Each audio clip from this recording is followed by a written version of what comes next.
Mutungamiri wemain opposition munyika yeZimbabwe vafadza vanhu avo vataura mashoko angakamirwa nemunhu wese aiwa mashoko erestoration munyika yedu munyika yeZimbabwe zvaita kuti munhu wese anzwa kuti ava vaNelson Chamisa mutungamiri ane vision, mutungamiri aiwa anonyatsa kuona zvido zvevanhu. Saka mashoko ataura vaNelson Chamisa mashoko asi afadza munhu wese nokuti bva usubscribe wolayika kuti on the bell icon nokuti vachiuya panapa social media handles avo vanouya panapa pazoro reweekend vanyora vachiti Zimbabwe's restoration.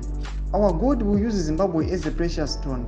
Zimbabwe will help feed the world with beautiful produce.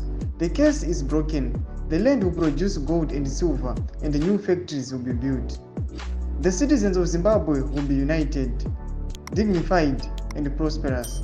Zimbabwe is the Ministry of Reconciliation that will reunite the African people. Malachi 3:12. Blessed Sabbath. God is in it.